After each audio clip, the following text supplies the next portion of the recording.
I'm Zac Erwin, Regional Livestock Specialist with the University of Missouri Extension. This is your Extension update for the week of April the 2nd. And some of you probably remember watching the movie back in the 80s, The Never-Ending Summer. Well, this appears to be the never-ending winter to me. And they say imitation is the most sincere form of flattery. Right now, April's imitating March, acting more like March than even March did.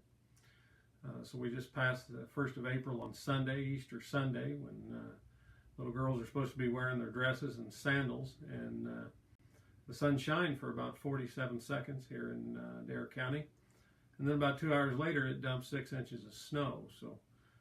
So much for those sandals and Easter Sunday. And then you fast forward 24 hours and the snow changed to 38 degrees and rain, which is pretty much the most miserable weather you can possibly imagine for trying to take care of a bunch of animals. And you know, we talk a lot about the weather on here, and farmers talk a lot about the weather in general. And what does it really mean? Well, if I'm a spring calving herd, this is a perfect environment for calf scours or even calf pneumonia. That's a big environmental thing. So if you're dealing with that, and I know some of those guys are out there, we really need to, instead of turning to the veterinarian all the time, look at the environment and see what we can change about that to help us out there. And if you're a fall calver and you got 300 to 400 to 500 pound calves on the cows right now, some of you guys are dealing with a lot of respiratory issues, especially if they're newly weaned calves. And talk to a lot of guys that they just want to dump them. They want to take them to the market and get rid of them. And they're tired of the mud. They're tired of feeding them in the mud. Tired of their pastures looking like it's got a bunch of hogs on them. And the thing I'd like to say about that is resist the temptation to sell out of frustration. You're not going to damage your fescue pastures, guys. It's just not even hardly possible. You can make a fescue pasture look as absolutely horrible as you can make it look, and it will come back. That fescue will come back.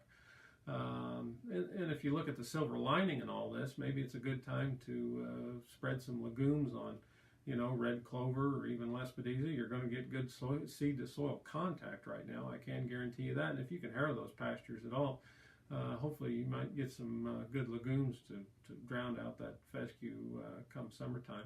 And even set it back some so that it's not, when we do get our flush, it's not just all fescue. And, besides, all the environmental things, the muck and the mud, if you haven't been paying attention to the cattle market lately, we're in almost a free fall. This cattle market is just completely fallen out of bed. And as one of my good friends said, these buyers right now are experiencing a case of the cattle flu. Their lots are muddy, and if they're grass guys, their grass isn't coming on any more than anybody else's, and it's not going to for a while. And so, the mindset right now for owning cattle, especially very many cattle, just isn't great.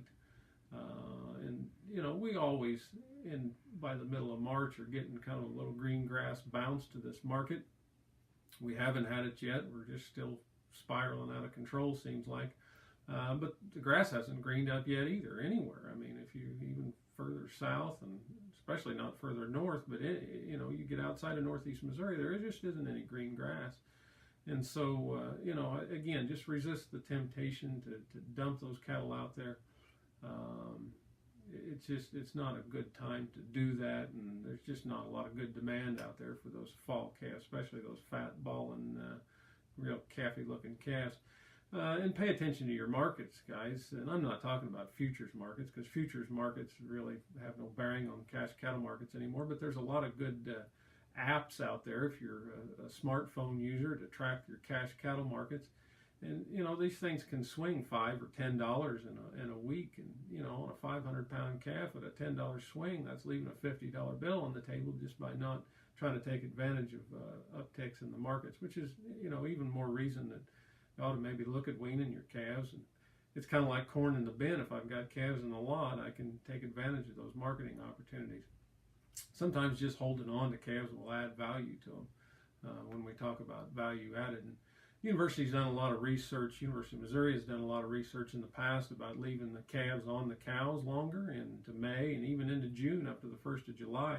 It doesn't really have any effect on cow health or longevity or their body condition. They're already bred, so we shouldn't worry about that. And so you take advantage of that grass market in that cheap grass gain into May and June. It may be a good thing depending on your pasture situation. And so just some thoughts right now, and if you'd like to talk a little bit more about that, I encourage you to reach out to me. And that's your extension update here from my office in Kirksville, Missouri, and I'll talk to you next week.